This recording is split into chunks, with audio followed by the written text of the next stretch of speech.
Vamos con...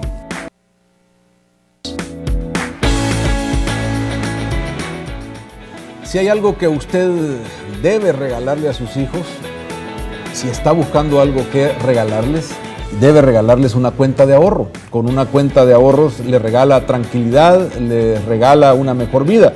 Y mejor si es una cuenta de ahorro infantil de Acodhar.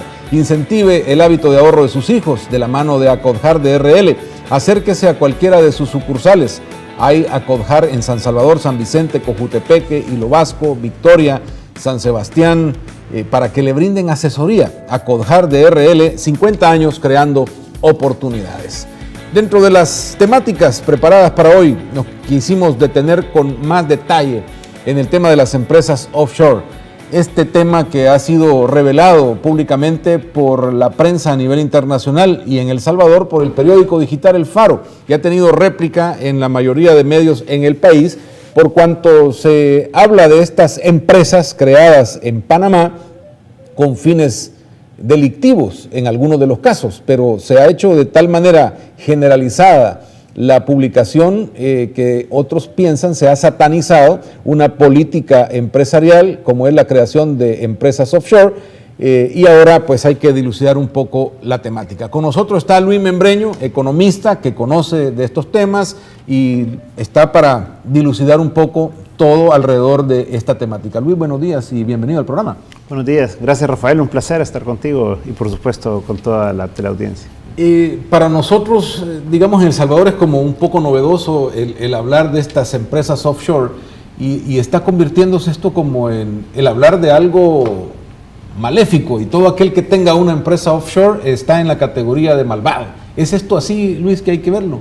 No, fíjate que esta no es la primera vez que ocurre esto, ¿verdad? Sino que hace un par de años más o menos sucedió en Europa también. Tú te acordarás el tema de Luxemburgo, por ejemplo, el de Bélgica, que son paraísos fiscales también. Y entonces sucede que hay muchas empresas en el mundo que manejan sus operaciones internacionales desde una offshore, o sea, desde un punto neutral, llamémosle así. Y estamos hablando de empresas como Apple, como Microsoft, como todas las grandes corporaciones del mundo. ¿Por qué? Porque tú tu operación local, por ejemplo, en el caso de Estados Unidos, la manejas desde Estados Unidos con una empresa ahí. Pero tus operaciones del resto del mundo, tal vez la figura legal que tiene Estados Unidos no te funciona de la mejor manera que te funciona la de Luxemburgo, por ejemplo, o la de Panamá en este caso. Entonces, lo que hacen esas empresas es que se establecen para el resto de operaciones que tienen en otras localidades. Bueno, entonces, ahora en el tema de Panamá, lo que tenemos que preguntarnos primero es cómo surge esto, de dónde surge toda esta información. Y al final es un robo. Lo que ha habido aquí es que alguien se ha metido a la información privada de un bufete de abogados y lo que ha hecho es que les ha extraído toda esta información. O sea que esto no surge así sin una premeditación, ¿verdad? Y la premeditación que se ve en varios casos, en el caso de los países europeos que estábamos hablando o Panamá, es que al final lo que se trata de hacer es golpear no solo las offshores, ¿verdad?, sino también a los países respectivos, porque al final es una forma de vida o un modelo de negocio que ha diseñado cada uno de los países. Y tenés que diferenciar entre dos cosas. Uno es las cosas que son legales, que son correctas, que están bien, y las cosas que son o grises o negras, ¿verdad? Ahí están. Entonces, por ejemplo, cuando tú hablas de Panamá, tú hablaste que es un país pujante, un país que necesita tener también un régimen legal, como lo tiene El Salvador y lo tienen todos los demás países, para poder hacer los negocios dentro del país. Entonces, hay muchas personas o muchas empresas que se han establecido en Panamá para hacer negocios locales. Hay muchas familias salvadoreñas, por ejemplo, que tienen negocios en Panamá. Tienen ventas de carros, tienen hoteles, tienen edificios, tienen imprentas, tienen todo tipo de negocios locales. Hay personas salvadoreñas que se han ido a establecer en Panamá. Hay algunos que se han hecho nacionales de Panamá también. Entonces, eso es muy diferente que el decir el señor Putin, ¿verdad?, que tiene unos supuestos recursos que nadie termina de explicarse cómo llegan ahí, ¿verdad?, que es otra cosa. Entonces, lo primero es diferenciar los que establecen un negocio en Panamá porque les conviene trabajar en Panamá. ¿Un paraíso fiscal es un país que exime de impuestos? O sea, ¿cómo hay que entender esto? Porque la gente piensa que un paraíso fiscal y quien tiene el dinero ahí, entonces ya lo está protegiendo de impuestos en primer lugar. Lo que pasa es que Panamá es una gran zona franca. Si tú ves, Panamá desde siempre, pues, o sea, desde hace muchísimos años, lo que tiene es un negocio alrededor del canal, tiene una zona libre, ¿verdad? Y tiene un sistema financiero que lo ha venido desarrollando por muchísimos años alrededor de exenciones de impuestos. Exenciones de impuestos propias para lo que haces en Panamá o lo que haces hacia la región o lo que haces hacia el mundo. Entonces, el segundo caso que te quería comentar es, si una persona, por ejemplo, una empresa, una familia o un negocio quiere hacer una operación en Centroamérica, digamos. Entonces, hay empresas salvadoreñas o costarricenses o guatemaltecas o de cualquier lugar del mundo que tienen operaciones en toda la región.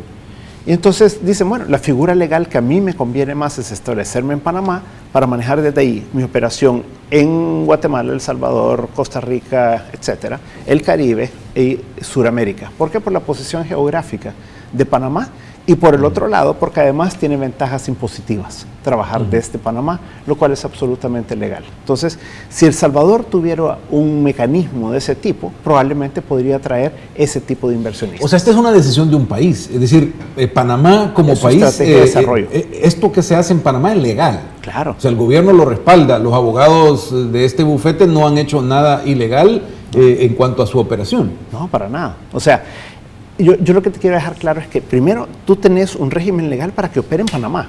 Tenés un régimen legal que es totalmente correcto para cualquier persona, familia o negocio que quiera operar regionalmente. Pero sí tenés casos en los que esto ya se presta a otro tipo de cosas, ¿verdad? Pero lo que pasa es que aquí se generaliza que todo es así. Entonces ahí vienen los que ya son grises o negros, pongámosle, ¿verdad? Pero Panamá no se declara como un paraíso fiscal. Lo que pasa es que Panamá ha venido corrigiendo mucho de lo que tenía. Antes era mucho más abierto, era mucho más fácil para el lavado de dinero, ¿verdad? Que es otra parte, ¿verdad? Y lo que ha venido haciendo es corrigiendo mucho de esas prácticas en los últimos años y por eso aún la OCDE, que es de los países desarrollados, lo sacó a Panamá de los países catalogados como paraíso fiscal. Y esto fue recientemente, hace 2 años, pues. Entonces no es algo tan antiguo.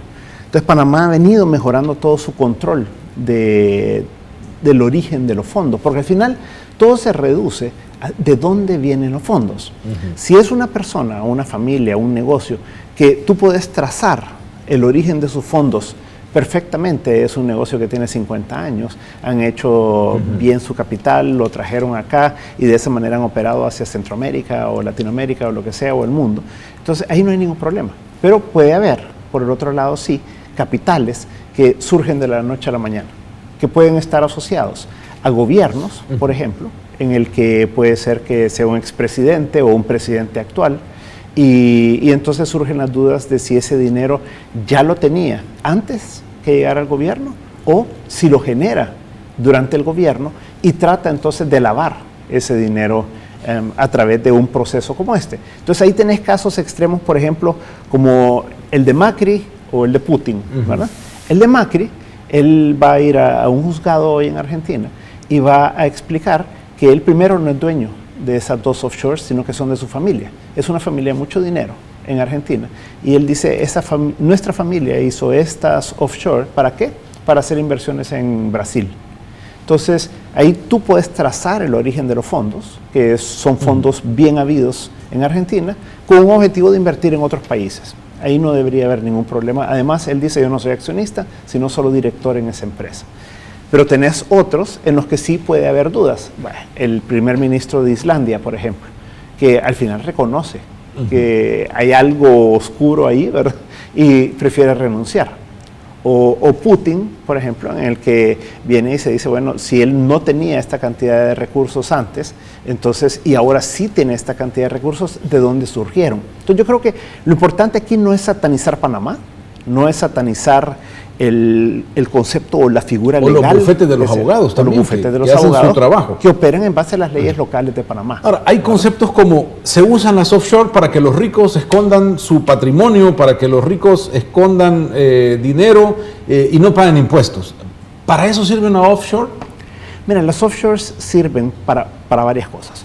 Uno es para poder hacer lo que se llama una holding y poder ordenar tus negocios, ¿verdad? Y decir, bueno, yo quiero tener negocios locales en diferentes países, pero quiero tener negocios regionales. Y yo quiero tener la propiedad de mis empresas todas localizadas en una misma ubicación. Entonces, cada una de las empresas paga sus impuestos locales, pero yo lo que me sobra, ya las utilidades las quiero tener reservadas en un lugar específico. En esto es una jurisdicción de Panamá. ¿Por qué? Porque lo que yo haga después, de aquí en adelante, después de que ya pagué todos los impuestos en todas las jurisdicciones en cada país, entonces esto va a ser exento de impuestos para siempre, ¿verdad? Mientras esté el régimen legal vigente en Panamá. Entonces, eso es como que tú decidas, bueno, yo quiero tener mi empresa X en El Salvador, pero lo que gane con la empresa, mis ahorros, los quiero tener en Estados Unidos, o los quiero tener en Panamá, o los quiero tener en Hong Kong, o los quiero tener a donde sea. O sea, cada quien Pero tiene no es derecho. que esa empresa no haya pagado impuestos. No, o sea, todo eso, si tú tenés una empresa en El Salvador, o en Guatemala, o en cualquier país, tú venís, trabajás, generás negocios, al final del año tú repartís dividendos, por ejemplo. Entonces, esos dividendos, primero pagan impuestos sobre la renta, pagás todos los impuestos durante el año, pagás impuestos sobre dividendos ahora en El Salvador. Entonces, lo que te queda, tú lo puedes llevar a un banco o a un país a donde tú querrás, o lo puedes dejar en El Salvador. Entonces, eso no es ningún pecado, pues, porque son fondos bien habidos con todos los impuestos pagados y tú lo que te sobra lo llevas. O sea, Panamá a otro me da lugar. a mí una ventaja en ese sentido para guardar mi dinero sin que signifique pagarle impuestos allá. Y Pagar impuestos posteriores, pero además te da seguridad de que nadie va a saber cuánto tenés, ¿verdad? De que el tema de secuestros, por ejemplo, ¿verdad? O el tema de expropiaciones, o el tema de una desdolarización, por ejemplo, en el caso de El Salvador, ¿verdad? Etcétera. Entonces, cada uno de los países tiene sus propias condiciones, por lo que hay personas que pueden decidir que o dejan todo su dinero en su país o se llevan alguna parte a otros lugares. aquí tenemos una laminita, Luis, donde se muestran los 10 paraísos fiscales, el top 10, digamos, de paraísos fiscales en el mundo. Y esta laminita nos muestra que lidera la lista Suiza, Hong Kong, también Estados Unidos está ahí, Singapur, Islas Caimán, Luxemburgo, Líbano, Alemania, Bahrein y Dubái. No está Panamá, pero en todos estos lugares se considera que son paraísos fiscales. El mismo Estados Unidos es un paraíso fiscal. Claro. O sea, Estados Unidos, por ejemplo, ahora está creciendo como paraíso fiscal en 3 jurisdicciones. Uno es en Nevada, otro es en Wisconsin y el otro creo que es en Dakota del Norte. Y ya tenía antes también otra jurisdicción. En Delaware. En Delaware, cabal. Con casi 1 millón de empresas offshore. Y es algo que lo han tenido por años de años. Yo sé de empresas gringas multinacionales que operan desde ahí. Tú tenés un Apple, por ejemplo, que opera desde paraísos fiscales en el mundo, pues no solo en Estados Unidos. Entonces, esto no es el pecado. El pecado no es operar en paraísos fiscales. El pecado es el origen de los fondos. Eso es lo que tú tienes que ver. O sea, si un Apple genera sus negocios en Estados Unidos, paga todos sus impuestos y se lo lleva a un paraíso fiscal lo que le sobra, eso está bien. Pero si yo soy narco, si yo soy un político corrupto, exacto. El problema es que puedo usar la misma herramienta que usan los que no son corruptos ni tampoco narcotraficantes. Y pero te digo, lo importante es el origen de los fondos, ¿verdad? Pero ¿quién está velando por verificar ese origen? ¿O esa es culpa de Panamá? O sea, lo que pasa es que Panamá por mucho tiempo fue muy abierto en ese sentido y se prestó a que se hicieran un montón de cosas de este tipo. Por eso te digo que en los últimos años Panamá se ha venido ordenando y ha venido cumpliendo con una serie de requisitos para que lo sacaran de la lista de paraísos fiscales. Y por eso la OCDE, que es quien verifica esto a nivel internacional, que son los países desarrollados, sacó de la lista a Panamá, como también salieron otras islas del Caribe, que comenzaron a ser mucho más estrictos en cuanto al control del origen de los fondos, ¿verdad? Para que no se preste al lavado de, ya sea fortunas que se hacen a través de corrupción en gobiernos o a través de narcotráfico o a través de cualquier otra actividad ilegal, ¿verdad? Pero entonces no es de confundir una cosa con la otra, ¿verdad? Sino que lo que tienen que hacer estos paraísos fiscales es que van apretando, ¿verdad? Y van reduciendo las posibilidades de que lo ilegal pueda entrar en un sistema que es legal y que puede ser mucho más transparente. Ahora, esta corriente, porque podrían catalogarla de esa manera, una corriente periodística que está buscando que se profundice sobre el tema, la forma en la que se difundieron los papeles, la forma en la que se ha publicado. Algunos dicen esta ya es una estrategia a nivel mundial para desacreditar las offshore. ¿Esto viene directamente del presidente Obama? Al menos algunos dicen es una política de Obama contra Putin, por ejemplo. Hay quienes dicen que esto es, que lo que están queriendo hacer es desprestigiar a ciertos paraísos fiscales, como Panamá en este caso. Recordad que ya hubo un ataque contra Suiza hace un par de años, ha habido ataques contra Bélgica, contra Luxemburgo y otros, entonces hoy es contra Panamá. ¿Por qué? Porque Estados Unidos está generando estos paraísos fiscales internos, como Nevada, como Wisconsin, etcétera, el mismo Delaware, y entonces la idea es, bueno, entonces yo no quiero estar en Panamá, entonces lo que quiero es mejor mover mi empresa a Nevada, ¿verdad? Por decir algo. Entonces, ahí hay como un interés velado, ¿verdad? Y que queda bastante claro. Atrás, según parece, que hay fundaciones en Estados Unidos que son los que han dado el financiamiento para hacer estas revelaciones. Entonces, ¿quién va a ser el afectado con esto? Es Panamá. ¿Quién va a ser el beneficiado? Otros paraísos fiscales. ¿Quién es el mayor beneficiado? Probablemente Estados Unidos con esto. Entonces, no es que la práctica de offshores vaya a acabar aquí, porque son prácticas legales y son prácticas correctas. ¿No es una lucha por destapar corruptos? Yo creo que no, fíjate. Yo creo que si ese fuera el objetivo, se hubieran enfocado en eso. Aquí es desprestigiar un modelo de negocio en ciertos países, ¿no? Para que esto beneficie a otros países. ¿Qué pasa en el mundo? Mucha de la plata de las grandes corporaciones internacionales está en estos paraísos fiscales. Entonces, ¿qué es lo que le ocurre a países como Estados Unidos? Es que toda esta plata no está generando actividad económica en Estados Unidos. Si tú logras traer estos miles de millones de dólares de regreso a Estados Unidos bajo este concepto de offshores, entonces lo que logras es tener más plata en Estados Unidos y debilitas otros sistemas financieros como el panameño, ¿verdad? Entonces, de esa manera, tú lo que haces es que llevas a la gente hacia un paraíso, y paraíso es el contrario de un infierno, ¿verdad? Entonces salen de los infiernos del mundo, el pisto, y se va a los paraísos en donde la gente se siente más segura. Y por eso se entiende la reacción del gobierno panameño también, que ha sido bastante fuerte, enfática, se sienten agraviados por la forma en la que se ha difundido a nivel internacional esto de los Panama Papers. Ahora, hay un video que queremos reproducir para meterlo dentro del análisis, el impacto que tiene todo este tema en el mundo. Veamos. Tú puedes ir a Panamá e instalar una fundación, organización o compañía y usar esas estructuras complicadas y un poco raras para esconder o disfrazar tu propiedad o control de activos. Y ahora, gracias a una enorme filtración de documentos de la firma legal Mossack Fonseca, podemos comprobar cómo funcionan las compañías secretas en los paraísos fiscales. Los documentos fueron filtrados al diario alemán Süddeutsche Zeitung y compartidos con el Consorcio Internacional de Periodistas de Investigación.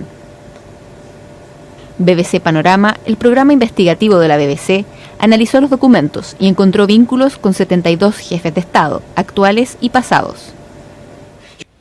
Son, Luis, 140 políticos y funcionarios de 55 países los que están en estos 11 millones de documentos del bufete Mossack Fonseca en Panamá.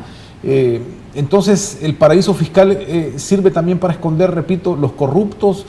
Bajo este concepto, deberíamos de preocuparnos porque hay salvadoreños también metidos con cuentas offshore. Yo creo, mira, que es bien importante eso que tú acabas de decir. 11 millones, 140, ¿verdad? Entonces, quiere decir que Panamá tiene que seguir profundizando y mejorando sus mecanismos de control. Porque lo que sí no se puede permitir en estos mecanismos offshore es que pueda haber o lavado de dinero de narcotráfico o de actividades ilegales, o el lavado de dinero de funcionarios públicos corruptos, ¿verdad?, que han robado en sus diferentes países a través de los mecanismos que sea, y que se llevan el dinero a este tipo de figuras jurídicas en algunas localidades en el mundo. Entonces, ahí es a donde sí debería de haber una acción de parte de los gobiernos locales, a través de sus fiscalías, a través del sistema judicial, pero recordad que por la forma como se han obtenido estos documentos, estos no van a poder ser prueba en ningún juicio en ningún país del mundo, porque han sido documentos que han sido extraídos, robados, ¿verdad? Y que no han sido producto de un proceso judicial, ¿verdad?, a través del cual se hayan solicitado debidamente estos documentos, etcétera. Lo que le va a dar a las fiscalías de cada uno de los países de estos exfuncionarios o funcionarios actuales es que les va a dar herramientas para poder hacer un análisis y una investigación posterior. Pero no porque estos documentos hayan sido filtrados al mundo, quiere decir que en El Salvador, por ejemplo, tú puedas tomar al funcionario X o exfuncionario X y llevarlo a un juicio y decir, como decía los documentos estos, no. Ahora, no son mecanismos de prueba. Hablemos un poco de los impactos de esto en El Salvador, porque aquí hay que también meternos en la pista en donde están todos y cada quien está poniendo sus actores nacionales en evidencia. Lo que ha salido hasta ahora en evidencia de lo que hay de El Salvador en estas empresas allá en Panamá, ¿qué hay que pensar? ¿Cómo lo ves? Mira, tenés algunas personas, ponete, que se han mencionado, que ellos viven en Panamá, ya. Uno de ellos, por ejemplo, que ha sido mencionado, es ciudadano panameño. Vive en Panamá, tiene su empresa, una gran imprenta en Panamá, y operan como una empresa nacional, o sea, igual que como operan con su negocio aquí en El Salvador. Entonces, ahí yo no le veo un problema en ese sentido. Ponete, ese es un caso, ¿verdad?, porque es una empresa local, ¿verdad? Hay otros en los que lo que ha hecho la gente es que tiene, te doy otro también, ponete, y lo decimos con nombre y apellido, el grupo Poma, por ejemplo. Ellos tienen hoteles, tienen empresas de carros, y tienen centros comerciales, etcétera, en Panamá, ¿verdad? Entonces necesitan una empresa panameña para manejar cada una de estas empresas, por ejemplo, ¿verdad? Es como hacer el Grupo Roble en Panamá, ¿verdad? Entonces, eso no le veo ningún problema, primero. Segundo, hay Grupo Poma y otros en Centroamérica, que son grupos muy grandes que se han extendido por la región, no solo en Centroamérica y el Caribe, sino hasta en Sudamérica. Entonces, ¿qué es lo que te conviene? El régimen legal de El Salvador de hacer una holding para funcionar en toda la región no te funciona bien. Te funciona mejor el régimen legal de Panamá. Por lo tanto, tú abrís una empresa madre, llamémosle así, que es la dueña de las acciones o de las empresas de cada uno de los países. ¿Por qué? Porque te interesa hacer un consolidado y manejar toda tu operación que tengas en la región o en el mundo. Hay quienes condenan esto de la holding o esto de trasladar tus operaciones centrales a un régimen como el de Panamá porque estás expatriando tu dinero, no estás reinvirtiéndolo localmente, entonces sos un mal empresario porque no estás colaborando a la economía del país. Por el contrario, mira, o sea, lo que pasa es que tú te llevas no solo el dinero, te está llevando mucha gente de El Salvador también a darle trabajo en estos otros países. Yo conozco a varias personas que trabajan en Panamá o en Costa Rica o en otros países o en Colombia, por ejemplo, con Avianca, de muchas personas que de otra manera no tendrían un trabajo y que se le ha dado la oportunidad. Entonces, yo diría que lo que pasa es que tú tenés que entender que las empresas van a buscar su beneficio y van a buscar el régimen legal que mejor les convenga. La pregunta es, ¿por qué El Salvador no ha pensado en algo así? Te doy un ejemplo. Fíjate que Panamá ha generado un régimen recientemente, y lo han mejorado todavía, de incentivo para que las multinacionales lleven sus casas matrices y todo su personal a vivir en Panamá. Entonces, ha habido empresas multinacionales que tenían su base en Costa Rica o en Guatemala, en Centroamérica, que se han movido con todos sus ejecutivos, 600, 800, 1000 empleados, a Panamá. Estos ejecutivos necesitan casas, necesitan colegios, necesitan carros, necesitan diversión, necesitan todo. O sea, eso te genera un crecimiento en el país. ¿Qué ha hecho?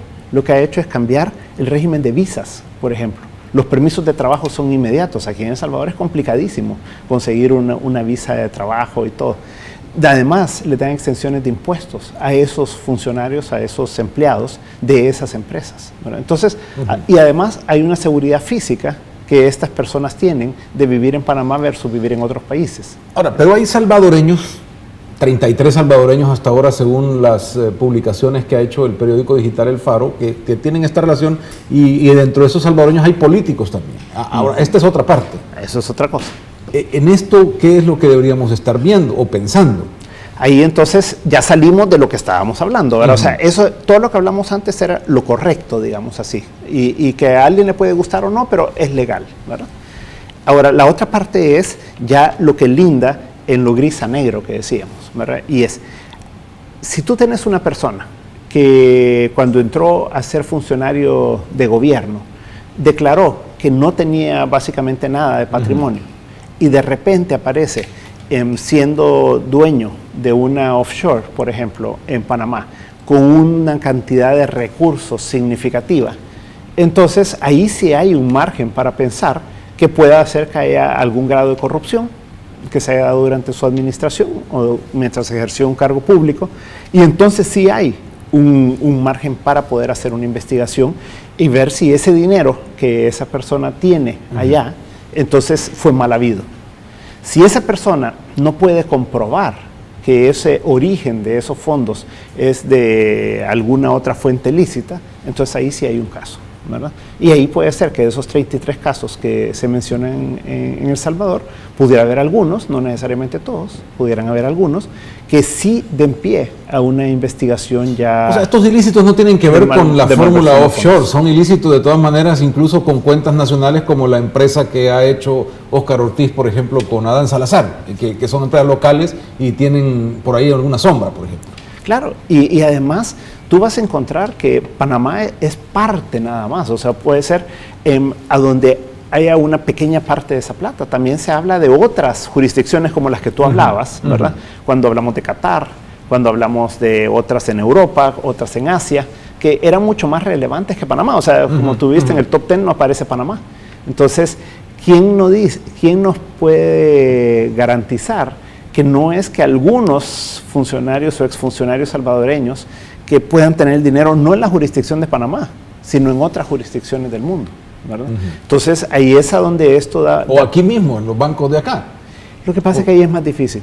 O sea, las legislaciones son tan complicadas, bancarias hoy en día, que es muy difícil que alguien vaya a tener el dinero aquí en El Salvador. Yo te diría que es imposible, realmente. Entonces, lo que han buscado, aparentemente, las personas que puedan haber incurrido en actos de corrupción en el pasado o presente, es otras jurisdicciones a donde se llevan el dinero de diferente manera, ¿verdad? Y ahí hay otros mecanismos fuera de los offshores, ¿verdad? Que se pueden utilizar también. Luis, hacemos rápido un recorrido por el tráfico y luego volvemos para las llamadas de la gente y las opiniones que estamos recibiendo en el WhatsApp, porque se trata hoy de analizar este tema y que también los ciudadanos podamos opinar cómo estamos recibiendo esta información de las empresas offshore y los Panama Papers, como se conoce el caso. Vamos al tráfico. Seguimos con Así Estamos.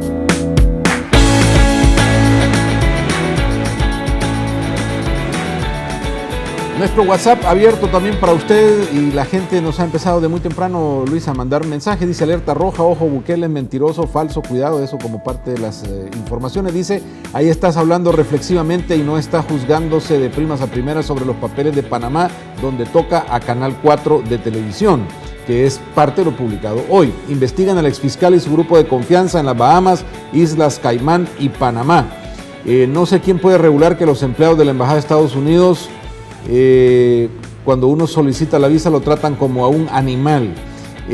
Mandan también imágenes de cómo está amaneciendo allá en Usulután el día, pues gracias por enviárnosla. También hay esta otra publicación, aplicar esta ley sería una medida extraordinaria. Rafael, feliz viernes a tus televidentes desde el Movimiento Ciudadano Democracia Limpia, nos lo manda Paul Steiner. Buenos días, tengo una denuncia en el Poliedro, ya habíamos dicho, buenos días, no me extraña que la novia de Funes y amigos salieran en el caso de Panamá. Habría que ver cuánto dinero tienen ahí de nuestros impuestos, lo podríamos recuperar. Pregunto, buenos días, a Óscar Ortiz, desde que era alcalde se le miraba en una mansión, en una isla privada en Montecristo, el Golfo, con gente fuertemente armada. Como quieren acabar con las pandillas, ni siquiera ellos son ejemplo. Miren nuestro vicepresidente, gran narco, dice este televidente. Buenos días, Rafa. Antes eran los conos y obstáculos en las calles, hoy son las aceras. Esto es en la 9ª Avenida Norte. Creo que le pertenece a la empresa electrónica japonesa. Qué increíble, mire cómo se han apoderado de la acera. Han hecho esta cerca por completo y ya no hay viabilidad ahí. No solo de los conos, sino que se han apropiado de todo. ¿Qué falta nos hacía el programa? Bueno, gracias, aquí estamos de nuevo. Licenciado Domínguez, saludos. Referente al tema de seguridad, es una locura crear comités en las colonias. Si la policía comunitaria no funciona, quieren llevar al suicidio fortuito a la ciudadanía. Buenos días y bendiciones. El problema no es la señal para celulares, el problema son los celulares dentro de los penales, que multen a los corruptos que dejan pasar los teléfonos. Es irónico que hoy Óscar Ortiz se venda como líder de seguridad, siendo aparte de arrogante, también mentiroso. Habla de que hace años no se relaciona con Adán Salazar o sus negocios, pero protege los intereses de la constructora Salazar Romero, que son de la misma camada. Buen día, licenciado, y bienvenido a su viaje. Muchas bendiciones, éxito. En cuanto a las depuraciones de las Fuerzas Armadas, hay que empezar con el ministro Munguía y los jefes policiales. Esto, entre otros de los comentarios. Pues está abierto el teléfono también para usted. 2529-6644. Conversamos con Luis Membreño sobre el tema de las empresas offshore. Ya la gente empieza a reconocer, Luis, que hay políticos metidos en estas cuentas. El fiscal dice que va a empezar a investigar.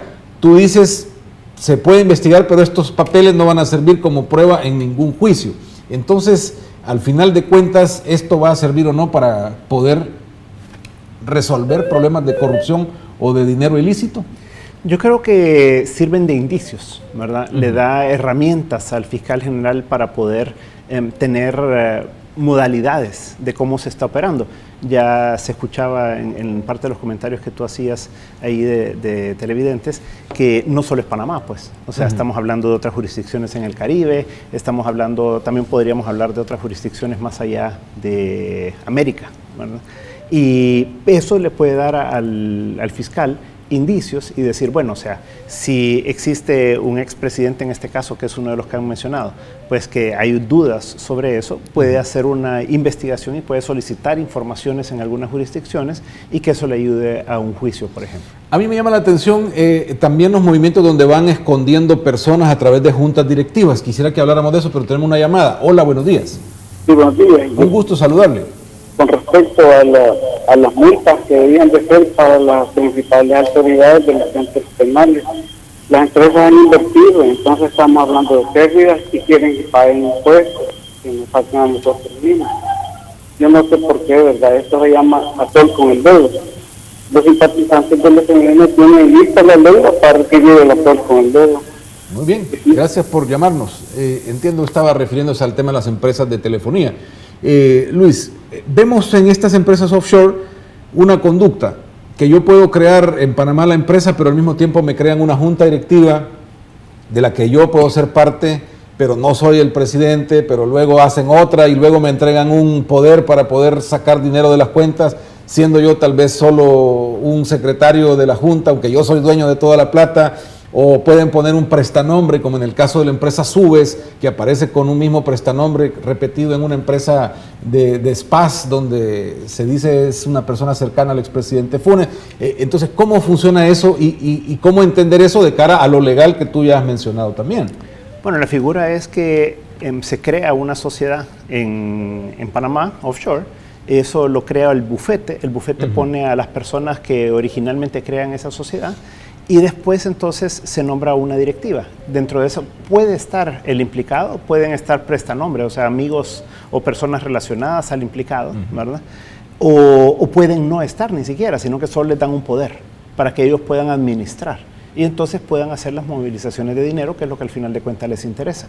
Entonces, en este caso, hay casos de ese tipo, ¿verdad?, en las que simplemente les han dado poder para actuar a personas muy cercanas al expresidente Funes, ¿verdad?, y a una persona relacionada con Subes, que es la otra que tú mencionabas, y los dos tienen poder. Entonces los dos pueden movilizar el dinero de esa sociedad. Ahora, lo importante es poder saber cuál fue el origen de los fondos con los que se creó esa sociedad. y cómo fue que llegaron esos recursos del lugar a donde haya sido hacia esa sociedad, ¿verdad? Entonces, todas son las investigaciones. ¿Pero es ilegal hacer eso? El hacer el movimiento no es ilegal. Lo ilegal puede ser el origen de esos fondos. Si esos fondos fueron producto de corrupción, por ejemplo. Si esos fondos fueron producto de una malversación de fondos, etcétera. O sea, la figura legal no es el problema. El problema es de dónde surgen los recursos. ¿Surgen de un negocio bien habido? ¿Surgen de una herencia familiar? ¿O surgen de corrupción dentro de un gobierno? ¿Verdad? Entonces, lo que primero tenés que ir e investigar es el origen de los fondos. Y después vas al mecanismo de cómo se hace el proceso de lavarlo, ¿verdad? Pero el origen de los fondos es la base, porque al final tú tenés que decir, bueno, se lo robaron de aquí, en otras palabras, pues, ¿verdad? Pero ¿cómo funciona para una empresa, por ejemplo, como Subes, algo tan grande, que tiene un negocio que ya es el Citrams, y vemos que es un negocio grande, en nuestro país al menos, un negocio importante, y le das a cualquier persona X un poder para que administre la empresa? Es decir, eso no tiene sentido lógico si yo soy una empresa formal. ¿Por qué es que se hacen esas cosas en este tipo de empresas offshore? Nuevamente, o sea, lo que tenés que ir es saber de dónde surgieron los recursos iniciales para crear Subes, por ejemplo, ¿verdad? ¿Qué pasa con los recursos que se generan a través del tiempo en esa o en cualquier sociedad? Y después, ¿qué se hace con ese dinero? ¿Verdad? Y ahí es a donde entonces puede llegar a que hay personas que pueden ser prestanombres y si no, puede ser que ellos sean los dueños, ¿verdad? Pero la base está en el origen de los fondos, ¿verdad? Y esa es la clave en todo esto. Tenemos un audio del fiscal general de la República y hay otro del representante de Mossack Fonseca hablando al periódico digital El País sobre estos temas. Escuchemos al fiscal general en nuestro país refiriéndose al caso de los Panama Papers. Podría existir una evasión de impuestos, podría existir una tipología de lavado, o incluso, no solo eso, podría existir la creación de una empresa para algún tipo de fraude. Con la Superintendencia del Sistema Financiero, el Ministerio de Hacienda y otras instituciones que nos puedan brindar toda aquella información que pueda ser vinculante para el caso, las investigaciones que nosotros hemos iniciado. En Panamá precisamente vamos a trabajar con la UAP de Panamá para poder establecer algún tipo de ilícito. ¿Podría haber evasión fiscal en esto, Luis? Sí, porque lo que pasa es que cuando, suponete que, vamos a un caso hipotético, viene un funcionario público y se roba $1 millón.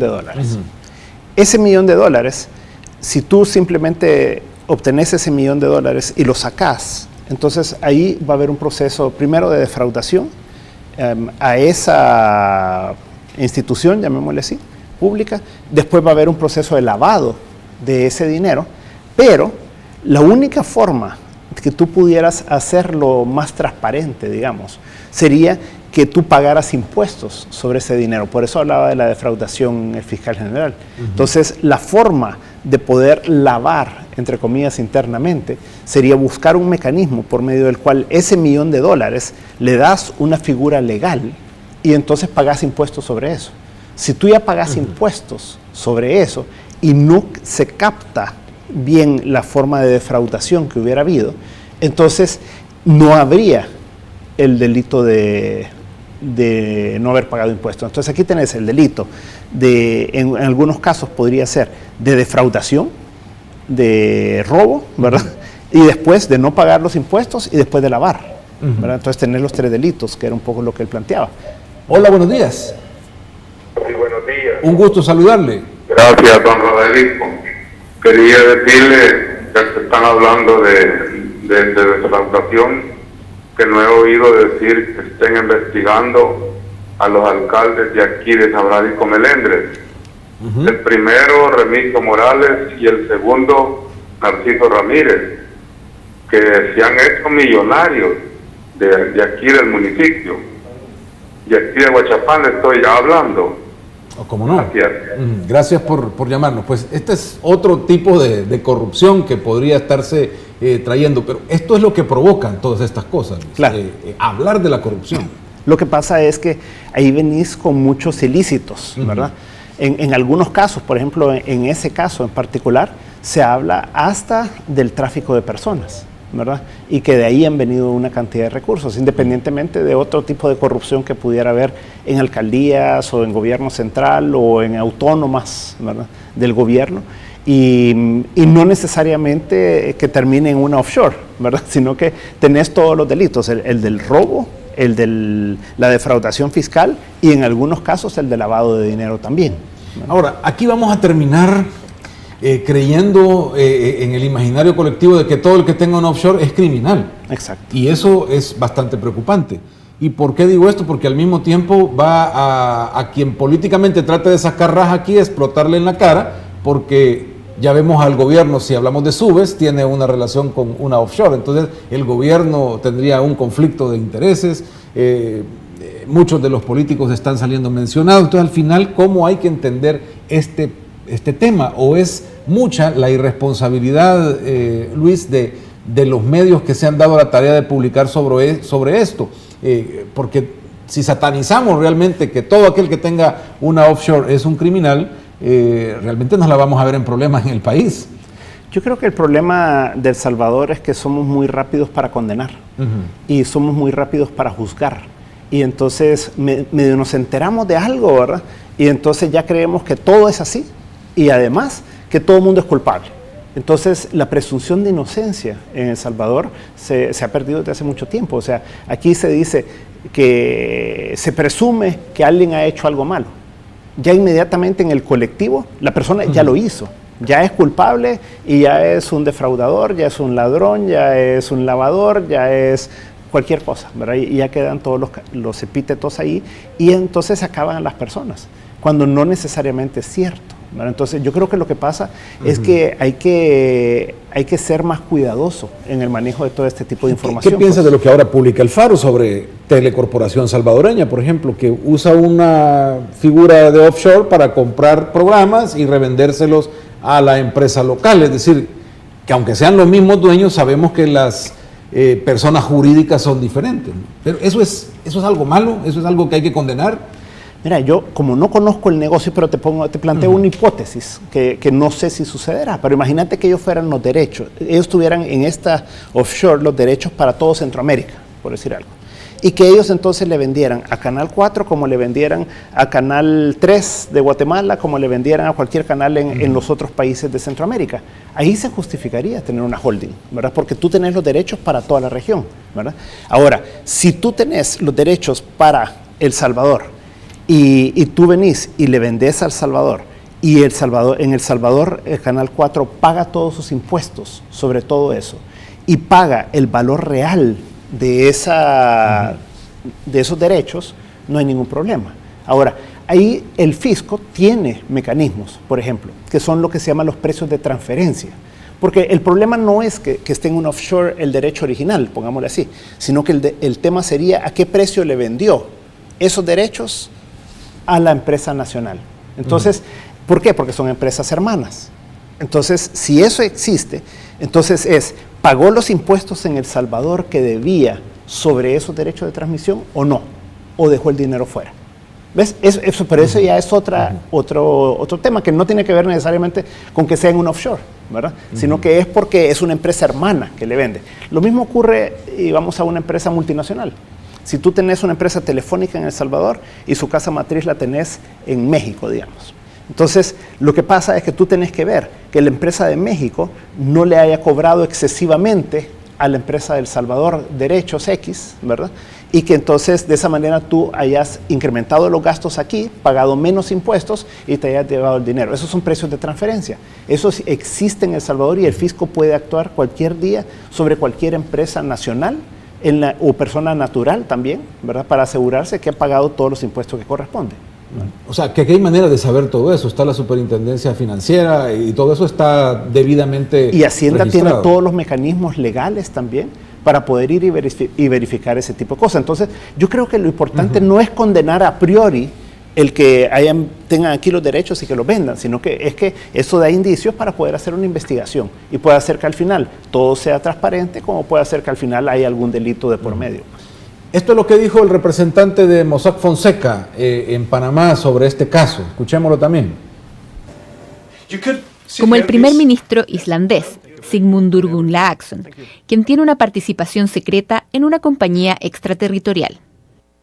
La empresa guardaba millones de dólares de su mujer, obtenidos a través de intereses generados por bancos de Islandia. Eso nadie lo sabía cuando su marido tuvo que lidiar con el colapso de los bancos de su país. Este era el video del primer ministro de Islandia, no era el señor de Mossack Fonseca, así que ahí producción no era ese el video, pero este es uno de los políticos más afectados con el tema de los Panama Papers, pero es por un delito de corrupción en el uso de una offshore. Claro.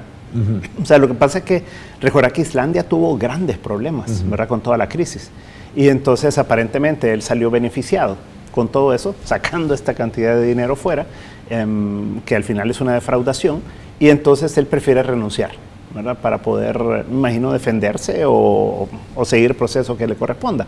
Así como eso, hay otros casos en el mundo, ¿verdad? El más sonado es el de Vladimir Putin con $2.000 millones, pero después tenés también el ex líder de Libia, Gaddafi, tenés el ex líder de Egipto, Hosni Mubarak, tenés al rey de Marruecos, tenés, o sea, a mucha otra gente.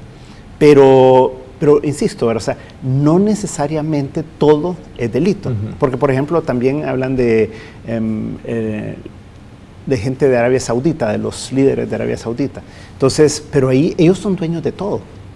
Entonces no, o de Bahrein o de cualquier otro. O sea, son regímenes legales diferentes, ¿verdad? Los que hay. Entonces, no todo lo puedes aplicar de la misma manera, ¿verdad? Así como sí puede haber casos de corrupción y que esto va a permitir investigar bastantes, puede hacer que otros no lo sean. Entonces no puedes meter todo en una sola buchaca y decir todo lo que pasa en Panamá es incorrecto y todos son delincuentes. Y vamos a oír al abogado de Mossack Fonseca porque eso es importante, porque esa es la otra pieza dentro de este análisis. Escuchemos. Años en los cuales acusados formalmente de nada. Nosotros nos dedicamos a hacer estructuras legales. Se las vendemos a intermediarios como bancos, abogados, contables, fiduciarias, y ellos tienen sus clientes finales. No somos responsables de las acciones que las estructuras hacen como nos quieren hacer ver. Nosotros hemos formado más de 240.000 sociedades a través de nuestra historia. La gran mayoría para usos legítimos. Correcto. Por supuesto.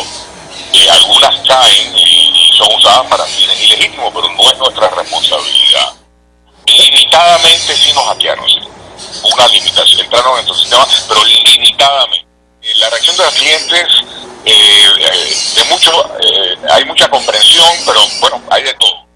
Y nosotros definitivamente creemos en la privacidad y seguiremos trabajando para que la privacidad legal funcione, por supuesto, cuando si una sociedad que nosotros formamos se mete en problemas o hace algo y nos vienen a solicitar información. Muy bien, se defendía el abogado. Luis, esta es la otra pata, los abogados. ¿Hay que acusarlos de algo? ¿La defensa es válida? Abogados en el país dicen, mire, yo no tengo nada que decir, además tengo que cumplir con el secreto profesional que me exige la Constitución y en base a eso pues no podemos hablar. Pero hay que ver a los abogados con un ojo también de culpabilidad o complicidad. Mira, yo creo que lo que él es bien claro en decir, este es un régimen absolutamente legal en Panamá, por lo tanto a nosotros no nos van a acusar de nada, ¿verdad? Porque la ley panameña permite que se puedan crear las sociedades y que éstas puedan ser vendidas a, como decía él, a fiduciarios, a bancos, a otro tipo de organizaciones, personas, fideicomisos y demás. Entonces, ellos no van a tener problema en cuanto a eso, ¿verdad? Él dice, el problema es el uso que han hecho de esta figura algunos, ¿verdad? Porque tú lo mencionabas al inicio del programa, son 11 millones de documentos, él hablaba de 240.000 sociedades más o menos, y de eso estamos hablando de alrededor de 200 que están siendo cuestionados, que no necesariamente todos van a salir que son ilegales o que tienen problemas. Entonces, sí es condenar todo un sistema por unas cuantas prácticas ilegales. Ahora, esto lo que sí permite es actuar, ¿verdad? Y sí le permite pedir información a los diferentes países y poder actuar en casos de corrupción que ya puedan ir avanzados o en casos de corrupción o de lavado en los que ya se pueda proceder, ¿verdad? Para poder tener más información y poder judicializar casos. Bueno, tenemos algunos WhatsApp que me gustaría leer antes de despedir a Luis, que ha estado con nosotros ayudándonos a comprender un poco más este tema. Dice: respecto a las offshore, las empresas nuestras simplemente son o han sido formadas para procedimientos ilegales, lavado de dinero, del narcotráfico, tráfico ilegal de armas o evasión de impuestos, pero ha dicho claramente que no todas, ¿verdad? Membreño se escribe con M, dice que nos equivocamos en ponerte el nombre, Luis, perdón. Buen día, yo recuerdo que en tiempo de Arena Suiz, dice, Arena se quiso bloquear la señal al interior de los penales, pero los aparatos de bloqueo que la misma empresa los tienen y que son caros porque no se los compran a ellos, ya que en ese entonces la oposición no aprobó sus votos. Hablamos de los penales. Hola, buenísimo programa. Fíjate que te comento que antes el recibo de ANDA me salía de 8, ahora me salen $150. ¡Qué robo! Eso está peor que las offshore. Don Rafael, este gobierno es igual de mentiroso como el de Funes. Yo vivo a 150 metros del penal y tengo señal. Según dice acá, todo el dinero de ALBA, que el dinero del pueblo venezolano de aquí se ha regalado con un sombrero ajeno, menoscabando a otro pueblo, gastándose dinero derrochado, no estará también en eso de Panamá, y de eso que se sabe. Pregunté cómo llega ese dinero cuando él listó a las offshore, pero si es ilícito de lavado de gobiernos, como también, según lo veo en los periódicos que investigan, vino de Alemania, dice. Los narcos y políticos y empresarios salvadoreños implicados en los Panama Papers lo han hecho para lavar dinero del narcotráfico y otras actividades ilícitas, fraude fiscal y evadir impuestos. El señor fiscal debe investigar la asociación Ortiz con Chepe Diablo. Los mareros son como reyes, ellos deciden quién entra y quién sale de una colonia a otra, si no lo matan, y ahora no pueden ver a las familias y los alcaldes no hacen nada, tampoco dicen ni hacen. Bueno, un poco las opiniones, Luis, sobre este tema que creo que estamos aprendiendo nosotros a conocer sobre este mundo financiero, el mundo de las offshore, y ahora sobre este tema. Nada más me resta preguntarte algo. Repito, ¿se ha sido irresponsable en el manejo de este tema por parte de los medios? Yo creo que sí, porque al final solo han tirado pedazos de información y tal vez lo han hecho medios que no han tenido el cuidado de hacer toda la investigación previa, ¿verdad? En el mundo. O sea, esto no estamos hablando de El Salvador específicamente. Recuerda que esto comienza por Alemania y es un grupo de periodistas alrededor del mundo. Yo creo que lo que habría que haber hecho es depurar todo eso. Y debieron de haber dicho, miren, de estos 11 millones de documentos, estamos hablando de 10.980.000 que están bien, ¿verdad? Y estamos hablando de 200 documentos que hay dudas sobre las posibilidades que hay aquí de haber sido utilizado para lavado, para blanquear capitales, para narcotráfico, etcétera, ¿verdad? O sea, entonces, esto es, de todo esto es realmente. Ahora, ¿verdad? Nosotros deberíamos de eliminar el secreto bancario en Guatemala. Entiendo, se está discutiendo esto para tratar de transparentar aún más el dinero de todos. Mira, el secreto bancario, si tú lo eliminas, lo que vas a hacer es una corrida, ¿verdad? Porque un país aisladamente que elimine el secreto bancario y lo que vas a hacer es generar más offshores, ¿verdad? Vas a generar que la gente se lleve el dinero a Estados Unidos o a cualquier otro país del mundo, pues, o a Panamá. Porque al final de cuentas el secreto bancario es una institución que existe en todos lados y que garantiza la privacidad también de las personas. Recuerda que el tema del dinero es un tema muy sensible en países como el nuestro, en el que tenés tanta inseguridad física también, ¿verdad? Entonces creo que lo último que países como los nuestros deberían de hacer es buscar mecanismos para eliminar el secreto bancario, porque eso incrementa el riesgo y lo que hace es que los inversionistas busquen otras opciones. Luis, muchísimas gracias por habernos acompañado. Ha sido verdaderamente un placer tenerte en el programa y compartir contigo estas opiniones y evaluaciones sobre un tema tan relevante, ¿no? Porque, como tú dices, al final el impacto es qué pasa con la empresa privada, quién invierte, quién se va o quién se queda y qué más podemos ganar como país de un tema como este. Cabal. Así que muchas gracias, Rafael. Yo creo que lo que pasa es que El Salvador debería replantearse su modelo. Tú puedes criticar el modelo de Panamá, pero Panamá tiene un modelo efectivo que le ha permitido desarrollarse. Yo no te digo que copiemos el modelo de Panamá, pero diseñemos nuestro modelo para poder desarrollar nuestro país. Hay que ver lo que está logrando Panamá en términos económicos como país, ¿no? Lo que está creciendo. Vamos a una pausa y enseguida volvemos para terminar nuestro programa con los otros temas pendientes y también sus llamadas y opiniones. Gracias.